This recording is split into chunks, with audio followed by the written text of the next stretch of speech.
Bueno, continuando con nuestra colección de grandes científicos, estamos con Albert Einstein, la teoría de la relatividad. El espacio es una cuestión de tiempo.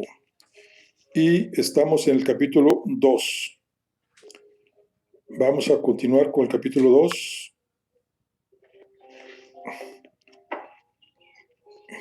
que es todo movimiento relativo. El fin de la simultaneidad. Ya hemos visto cómo las transformaciones de Lorentz imponen unas nuevas reglas de juego que impiden a los observadores coincidir en su descripción de lo que ocurre si se mueve. Analicemos cómo afecta la constancia de la velocidad de la luz a la simultaneidad de dos sucesos. Experimento mecánico. Empezaremos con dos sistemas G con coordenadas X y D, X' y Y'.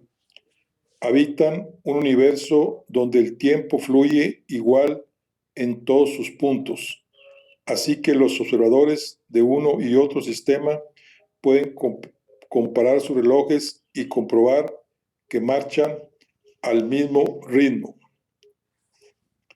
Versión desde el interior de la bodega. Dos personas, que llamaremos A' y B', se sitúan en las esquinas de la bodega mirando en el sentido positivo del eje Y'. En el centro se encuentra un mecanismo que dispara dos pelotas a la vez, una hacia la derecha y otra hacia la izquierda, las dos con la misma velocidad v.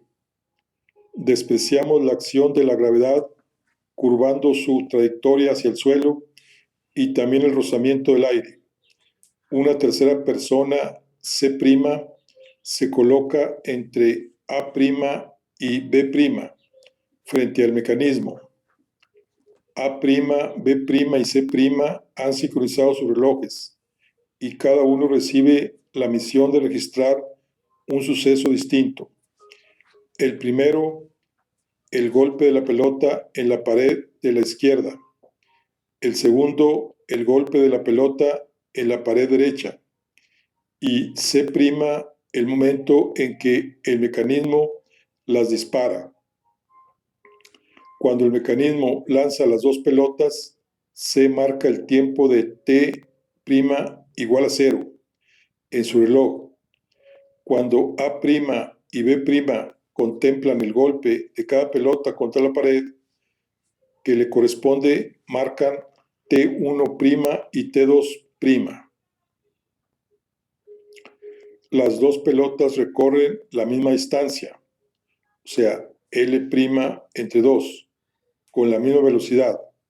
Si los tres observadores ponen en común los registros de sus relojes y comparan los valores T2' menos T0' y T1' menos T0', obtienen el mismo resultado y concluyen que las pelotas llegaron a la pared al mismo tiempo. Son dos sucesos simultáneos. Versión desde el muelle. Para reproducir el procedimiento seguido en la bodega, introducimos un elemento un poco artificial, que adquirirá pleno sentido al abordar la versión relativista del experimento. Dispondremos a lo largo del muelle a una fila de observadores, cada uno armado con un reloj que solo darán cuenta de lo que sucede justo enfrente de ellos. El barco se desliza a lo largo del muelle con velocidad U. Llamaremos C al observador situado delante del mecanismo justo en el momento en que éste dispara las dos pelotas. Registrará el tiempo T igual a 0 en su reloj. A y B son los observadores que presencian los choques contra cada una de las paredes. Apuntarán los tiempos T1 y T2. El movimiento del barco rompe la simetría entre el recorrido de la pelota que viaja hacia la izquierda y la que corre hacia la derecha D. Antes del disparo, los observadores ven que el lanzador se mueve con velocidad U hacia la derecha. El aparato comunica esa velocidad a I y D, ya que antes del lanzamiento las dos viajan en su interior. En un momento dado, el mecanismo dispara las pelotas en sentidos opuestos con velocidad B. En el muelle observan que I se dirige hacia la izquierda con velocidad de B menos U y que D lo hace hacia la derecha con B más U.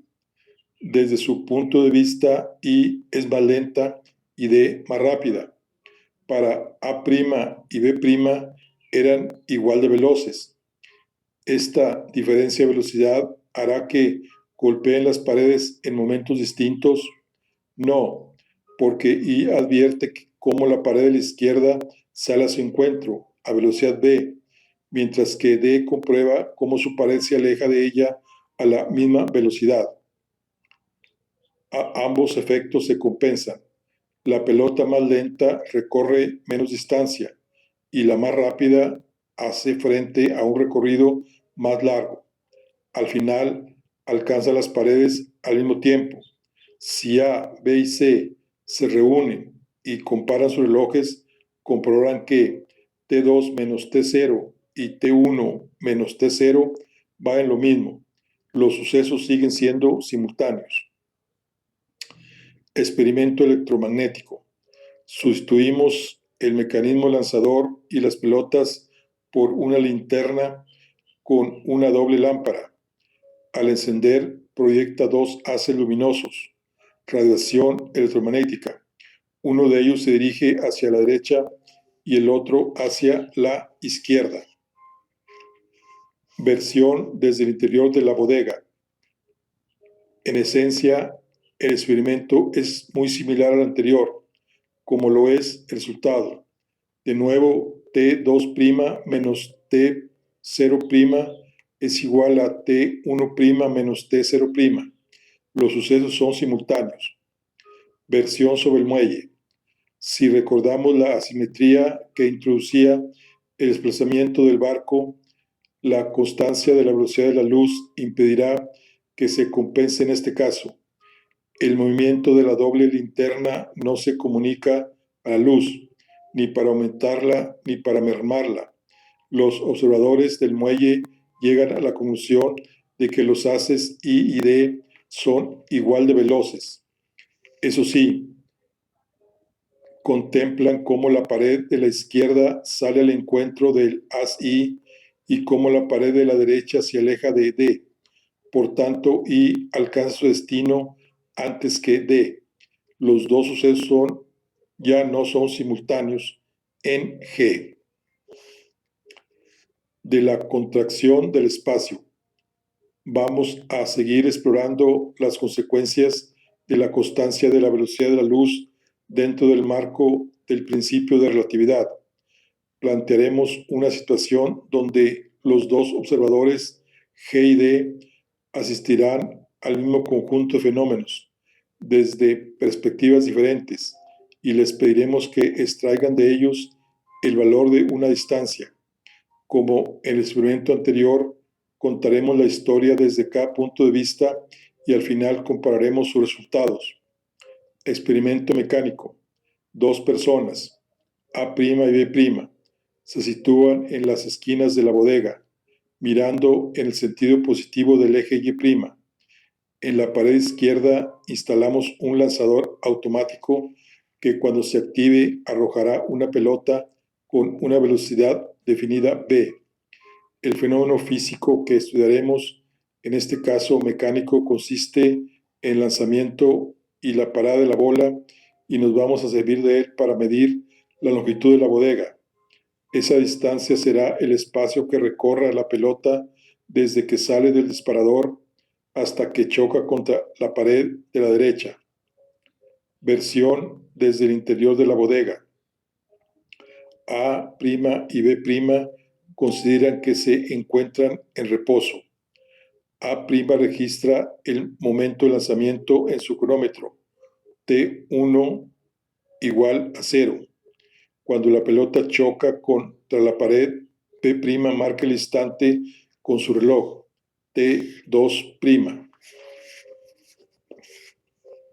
Con el valor de B y los tiempos registrados en D se puede deducir la distancia recorrida multiplicando la velocidad por el tiempo transcurrido. En este caso, longitud es igual a B por T2' menos T1'. Versión desde el muelle. Organizamos de nuevo una fila de observadores a lo largo del muelle, cada uno armado con un reloj. Llamaremos A al individuo que se encuentra frente al lanzador cuando éste se dispara. A registra en su cronómetro el momento en que B asumar la pelota, T1. Entre todos los testigos de la travesía del barco, B es aquel que observa cómo la pelota rebota contra la pared. En ese momento marca el tiempo 2. Los observadores consideran que la pelota ya llevaba una velocidad dentro del lanzador antes del disparo, la del barco U. Después del lanzamiento, la pared derecha tampoco se queda en su sitio. Se aleja de la pelota con velocidad U, obligándola a recorrer más distancia. Por tanto, aunque los observadores de G midan los mismos tiempos que los de D, para ellos el espacio recorrido y la velocidad de la pelota son distintos. O sea, L más U por T2 menos T1, distancia que se aleja de la pared derecha durante el vuelo de la pelota. Si nos abstraemos por un instante de la presencia del barco y solo nos fijamos en la pelota, veremos que su velocidad B más U en un intervalo de tiempo T2 menos T1 recorrerá B más U por T2 menos T1. Las dos cantidades tienen que ser iguales. L más U por T2 menos T1 es igual a B más U por T2 menos T1, de donde obtenemos la misma relación que antes para la longitud de la bodega. Longitud es igual a la velocidad por T2 menos T1.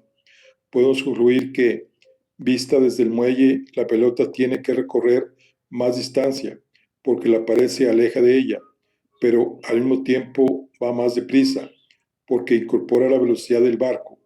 Ambos efectos se compensan. Los dos sistemas miden la misma longitud para la bodega. Experimento electromagnético.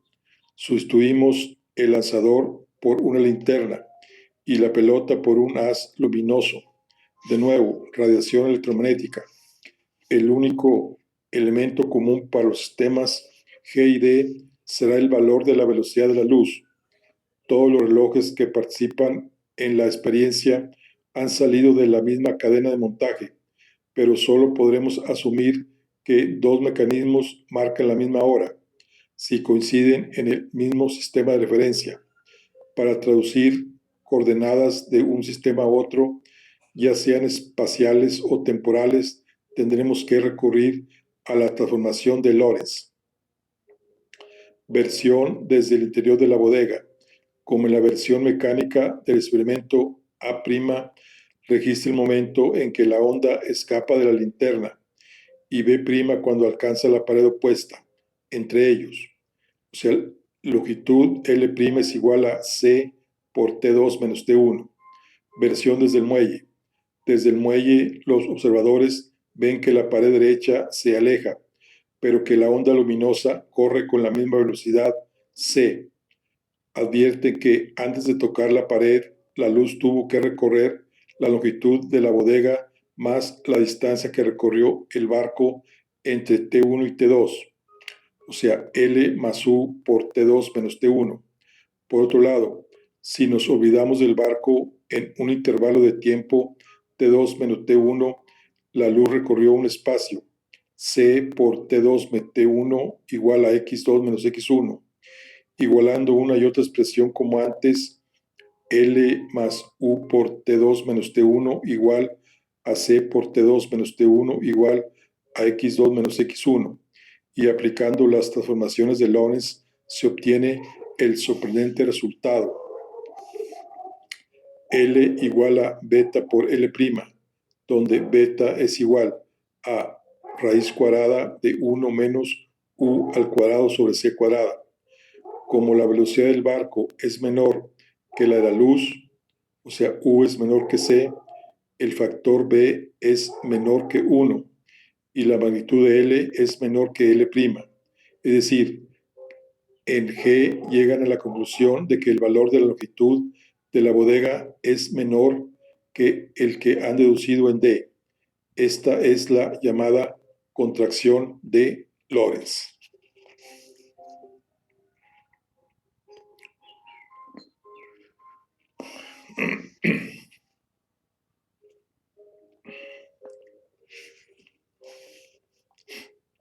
Podemos plantear otra situación donde los observadores asistan al mismo conjunto de fenómenos desde sistemas inerciales distintos, para pedirles ahora que extraigan de ellos el valor de un intervalo de tiempo.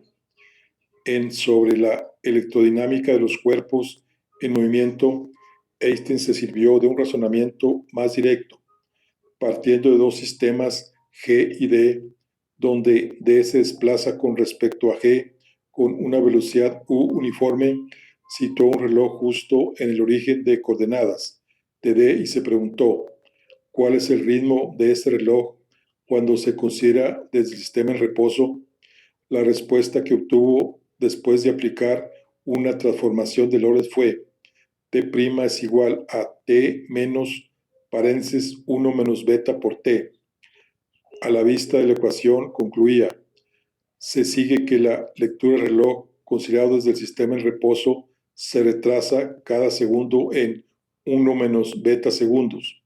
De ahí la percepción para quien está en reposo de que el tiempo transcurre más lentamente en el sistema en movimiento. O sea, que la persona que está en reposo y la persona que está en movimiento, la que está en movimiento, el tiempo transcurre más lentamente. Newton a ojos de la relatividad. Gracias a la transformación de Lorentz, las ecuaciones de Maxwell mantienen su forma en cualquier sistema inercial. Pero, ¿qué ocurre con las viejas ecuaciones de la dinámica newtoniana? Si las sometemos al nuevo cambio de coordenadas, sufren la misma metamorfosis que padecían las de Maxwell ante la transformación de Galileo. Aparecen términos sin sentido físico. ¿Hemos desnudado a un santo para vestir otro? La respuesta es que debemos corregir ligeramente las ecuaciones de Newton para ponerlas al día. Una vez que nos decidamos a aceptar los postulados relativistas, tenemos que aplicarlos a todas las leyes de la física, y la dinámica no constituye una excepción. Ahora la masa se convierte en otra magnitud, como la longitud, que depende de la velocidad relativa del sistema desde donde se mide, aumenta con la aceleración. Si se introduce este valor variable en la expresión de la fuerza, se sienta la base como la dinámica relativista, cuyas ecuaciones no cambian su forma bajo una transformación de Lorentz. A bajas velocidades se recuperan las ecuaciones que formuló Newton, como era de esperar. Con un poco más de detalle, la situación que planteó Einstein para deducir el retardo de los relojes en movimiento era la siguiente. Recurrió a la ecuación de Lorentz que relaciona los tiempos T' igual a 1 sobre beta por T menos X por U sobre C al cuadrado. Para G, la posición del reloj X, es decir, el origen de coordenadas de D, se desplaza hacia la derecha con velocidad constante. Luego X es igual a U por T, sustituyendo en T', nos queda que T' es igual a 1 sobre beta por T menos U por T por U sobre C cuadrada, igual a T sobre beta por 1 menos U cuadrada sobre C cuadrada, igual a T sobre beta por beta al cuadrado, igual a T por beta, que se puede expresar también como T' es igual a T por beta más T menos T, igual a T menos paréntesis 1 menos beta por T. Todo es relativo. Llegados a este punto, cabe plantearnos si la contracción de Lorentz y la dilatación temporal son reales. Seguramente, antes de contestar, Einstein nos preguntaría, con una media sonrisa, ¿qué entendemos por real? Podemos afirmar que de un mismo fenómeno, examinando desde diversos puntos de vista, los observadores extraerán conclusiones diferentes acerca de las distancias, la simultaneidad y los intervalos de tiempo. Por tanto, estas nociones no son absolutas, tampoco son arbitrarias, porque podemos relacionar con precisión unos puntos de vista con otros y predecir las conclusiones a las que llegarán los observadores de otros sistemas a partir de las nuestras. La contracción y la dilatación son reales, en el sentido de que si la luz viajara a 100 km por hora, por ejemplo, veríamos a los ocupantes de un vehículo que corriera a 90 km por hora aplastarse como si los hubieran pintado sobre la superficie de un acordeón que se cierra, pero no lo son si esperamos que los átomos que componen el coche y sus ocupantes se compriman en un sentido físico literal. Los pasajeros no experimentan ningún aplastamiento a bordo del coche, Para ellos, los efectos relativistas se invierten. Quienes se aplastan son las fachadas de la calle y los transeúntes que caminan a cámara lenta. Nuestras nociones de espacio y tiempo están vinculadas a nuestro estado de movimiento y no podemos extrapolarlas alegremente al resto del universo. Cuando se detiene el vehículo, se desvanece la magia. Los ocupantes y los transeúntes perciben las mismas longitudes y sus relojes marchan al mismo tiempo. Esta última afirmación no es del todo exacta, porque tanto para adquirir una velocidad como para detenernos, precisamente el concurso de una aceleración, una invitada que nadie espera en la relatividad especial. Y cuando la aceleración se presenta, hay que ampliar el terreno de juego hasta el marco de la relatividad general, donde nos aguardan nuevos efectos inesperados, entre ellos que la dilatación temporal deja su huella incluso después de habernos parado. Si viajamos al espacio a bordo de una nave que alcance velocidades muy próximas a la luz, al regresar seremos más jóvenes que nuestro hermano gemelo que se quedó agitando el pañuelo en la base del lanzamiento. La aceleración rompe la simetría entre sistemas de referencias inerciales. Las transformaciones de Lorentz y la ruptura de la simultaneidad resultan extrañas a nuestra intuición, a medida que la ciencia inspecciona regiones a una escala muy alejada de la nuestra, con distancias tan pequeñas que no podemos concebirlas, caso de la mecánica cuántica o de las teorías de cuerdas, o tan grandes que abarcan el universo como la relatividad general, debemos renunciar a la guía del sentido común, formado en nuestra esfera cotidiana, bajo una variedad de fenómenos reducida. Podemos adoptar una postura pragmática, comprobar si las teorías presentan contradicciones lógicas y se corresponden con la experiencia.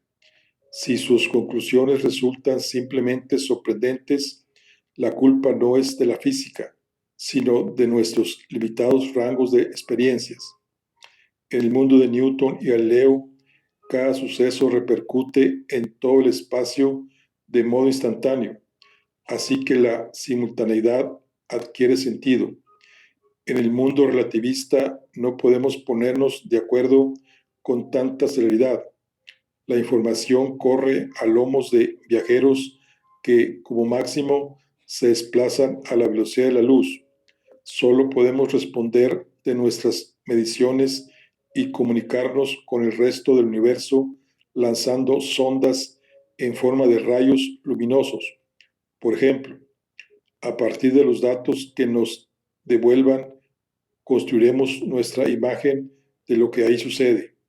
No existe una atalaya privilegiada desde la que contemplar los fenómenos y constatar qué ha sucedido realmente.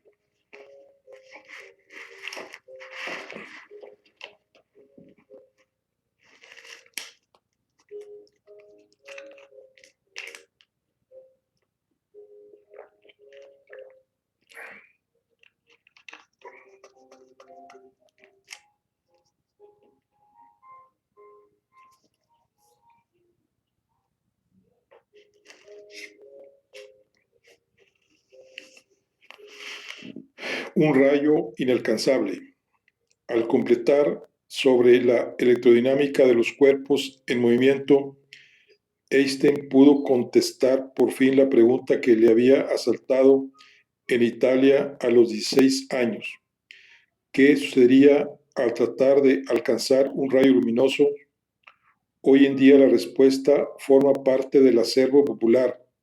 Nada puede ir más deprisa que la luz, ni tampoco alcanzarla. ¿Por qué? Los pájaros dibujan 1000 trayectorias en el cielo antes de posarse. Los niños echan a correr. El viento barre la calle. A nuestro alrededor, el cambio se manifiesta constantemente a través de variaciones de velocidad, lo que nos invita a preguntarnos cuál es la razón de que se levante la barrera de la luz. Si un piloto de Fórmula 1 puede apretar el acelerador y pasar de 0 a 100 km por hora en menos de 2 segundos, ¿qué ocurre al llegar al régimen de altas velocidades? ¿Por qué una nave espacial no puede ganar impulso indefinidamente? ¿De dónde emerge esa limitación de velocidad que ningún cuerpo del universo se ve capaz de quebrantar? Una de las cosas que nos dice la ecuación F igual a m por a es que si aplicamos una fuerza a un cuerpo, éste se acelerará más cuando menor sea su masa y viceversa. La experiencia dicta la misma lección sin echar mano de las matemáticas. El empujón que tumba una lámpara deja indiferente a un camión. Podemos interpretar la masa entonces como una medida de la resistencia que ofrecen los cuerpos a cambiar su estado de movimiento. Pues bien, la masa aumenta con la velocidad. Es en efecto imperceptible a velocidades bajas. Una persona que camina gana 0.1 por 10 a la menos 15 veces su masa. A medida que se incrementa la velocidad, crece la oposición a un nuevo incremento. En el límite en que estamos a punto de alcanzar a la luz, la masa se habrá vuelto casi infinita, igual que la resistencia frente a ulteriores aceleraciones. Este freno implacable llevaba a Einstein a concluir: aquellas velocidades que superan la de la luz no son posibles. En realidad, el marco teórico de la relatividad es más flexible. Aunque ningún cuerpo más lento que la luz puede, mediante una aceleración, terminar alcanzándola, es posible aventurar que haya partículas más rápidas, siempre y cuando no se frenen hasta el punto de terminar corriendo más despacio que ella. Es la barrera de C la que no se puede cruzar en un sentido u otro, desde velocidades inferiores o superiores, igual que el tiempo transcurre más despacio cuando más nos acercamos a la velocidad de la luz. Al superarla, deberíamos viajar directos hacia el pasado.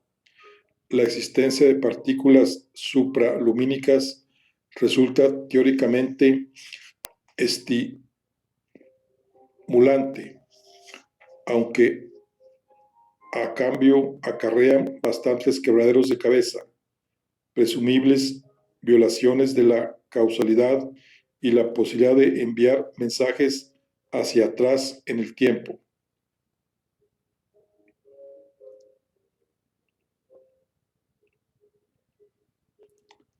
La ecuación más famosa de todos los tiempos, E igual a mc al cuadrado. En septiembre de 1905, 3 meses después de enviar sobre la electrodinámica de los cuerpos en movimiento a los anales, Einstein remitió un apéndice a la misma revista. El nuevo artículo se ocupaba de contestar el interrogante que anunciaba en su título: ¿depende la inercia de un cuerpo de su energía? La pregunta era retórica y la respuesta se convirtió en la ecuación que los físicos corrieron a estampar en sus camisetas: E igual a mc al cuadrado. Para deducir esta expresión, Einstein planteó una situación muy particular: un cuerpo que emitía radiación electromagnética, contemplado desde dos puntos de vista: un sistema donde el cuerpo estaba en reposo y otro que se moviera con velocidad constante con respecto a él. Obtuvo que la pérdida energética debida a la emisión se traducía también en una pérdida de masa del orden de m igual a e sobre c al cuadrado. Haciendo gala de su acostumbrada amplitud de miras, elevó sus conclusiones al rango de enunciado universal. Si un cuerpo cede la energía E en forma de radiación, disminuye entonces su masa como E entre C al cuadrado. Aquí es claramente indiferente que la energía perdida por el cuerpo se convierta en energía de radiación, y así nos vemos conducidos a la conclusión general: la masa de un cuerpo es una medida de su contenido de energía. Si cambia su energía en E, cambia entonces su masa.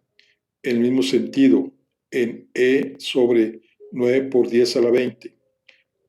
Cuando medimos la energía en ergios y la masa en gramos, no se excluye que mediante los cuerpos cuyo contenido de energía es altamente cambiante, por ejemplo las sales de radio, pueda obtenerse una conformación de la teoría.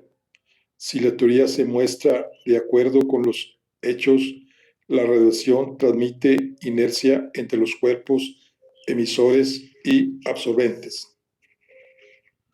La ecuación impresiona, pero los fenómenos que describe pueden pasar fácilmente desapercibidos. Una bombilla de 11 watts, por ejemplo, pierde 0.12 kilogramos por 10 a la menos 15 cada segundo por culpa de la luz que emite. El factor que cambió entre masa y energía resulta exorbitado, C cuadrada. Para ponerle más números a la ecuación de E es igual a mc al cuadrado, podemos partir del consumo total de energía de un país desarrollado de unos 40 millones de habitantes, que ronda los 140 millones de toneladas equivalentes de petróleo. TEP. Un TEP es igual a 4.2 por 10 a la 10 joule. C es igual a 3 por 10 a la 8 metros sobre segundo. Luego, si E es igual a mc al cuadrado, más es igual a E entre c cuadrado, donde energía, que es 140 por 10 a la 6 por 4.2 por 10 a la 10 entre 9 por 10 a la 16 igual a 65.3 kilogramos. Es decir, si fuéramos capaces de transmutar nuestra masa en energía, lograremos satisfacer las necesidades energéticas de un país entero a lo largo de un año. El precio del héroe. A partir de la publicación de sus artículos de 1905, las andanzas un tanto dickensianas de Einstein tocan a su fin y comienza el relato del triunfador universalmente reconocido. Es cierto que al principio se desesperó al comprobar que su trabajo no obtenía la menor repercusión, como si lo hubieran impreso con tinta invisible. Él anticipaba una oposición tajante y las críticas más severas, que buscó en vano en los siguientes números de los Anales. En 1906 recibió una carta con franqueo de Berlín, donde Max Planck exponía las dudas que le habían surgido durante la lectura de su trabajo sobre relatividad. Después de atraer la atención del físico más importante de Alemania, su suerte cambió para siempre. De acuerdo con el arquetipo clásico, el héroe debe pagar un precio exorbitado por su victoria. Albert Einstein iba a convertirse en el científico más renombrado de su tiempo, digno heredero de la estirpe de Newton y Galileo. A ojos de su padre, sin embargo, sería siempre el joven de talento al que el mundo había dado la espalda y que había comprometido su futuro con un matrimonio desafortunado. Durante el otoño de 1902, el corazón de Hermann Einstein cedió finalmente al asedio de las preocupaciones. Los últimos años de su vida podían resumirse con una palabra: bancarrota. Después de otra de las quiebras que venían jaloneando su accidentada aventura empresarial, Jacobo abandonó y aceptó un puesto de ingeniero en una firma italiana.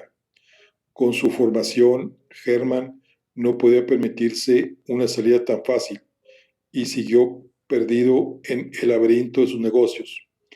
En contra de los ruegos y las advertencias de Einstein, montó una nueva fábrica en Milán. En aquellos años, Hermann y Albert estaban librando una lucha desigual con el mundo. Uno de los testimonios más conmovedores del cariño y la preocupación que Hermann sentía hacia su hijo se encuentra en la carta que envió por propia iniciativa al químico Wilhelm Oswald. Dedicaba las primeras líneas a disculparse por el atrevimiento. Después de repasar los estudios de Einstein y ensalzar sus capacidades, pasaba a escribir su situación. Ha estado intentando sin éxito obtener una plaza de ayudante que le permita continuar su educación en física teórica y experimental. Mi hijo es, por tanto, profundamente infeliz al no contar en la actualidad con un puesto, y su idea de que se halla fuera de órbita hace que se sienta cada día más arrinconado. Además, le oprime el pensamiento de que supone una carga para nosotros, gente de medios modestos. Hermann pedía a Oswald que leyera el primer artículo de Einstein, Conclusiones extraídas de los fenómenos de capilaridad, publicado en 1901 en los Anales, y que le escribía, si es posible, unas pocas palabras de ánimo, de forma que pueda recuperar su alegría de vivir y trabajar. Hasta donde sabemos, Oswald dio la callada por respuesta, pocos meses después de estrenar su puesto en la oficina de patentes en la primera semana de octubre Einstein cruzó el túnel más largo de Europa, en San Gotardo, para regresar a Italia y despedirse de su padre. Antes de morir, Hermann hizo lo único que estaba en su mano para aliviar las tribulaciones de su hijo y dio su consentimiento para que se casara con Mileva. Todo es movimiento. En cierta ocasión, Einstein escribió a su hijo Edward: la vida es como montar en bicicleta. Si quieres mantener el equilibrio, no puedes parar. Algo parecido le sucede a la materia. Cuando un cuerpo emite radiación, se vuelve más ligero. Sucede lo contrario cuando la absorbe.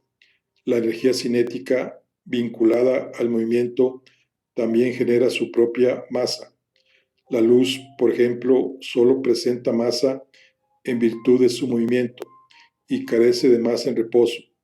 Nuestro cuerpo está compuesto de moléculas, las moléculas de átomos.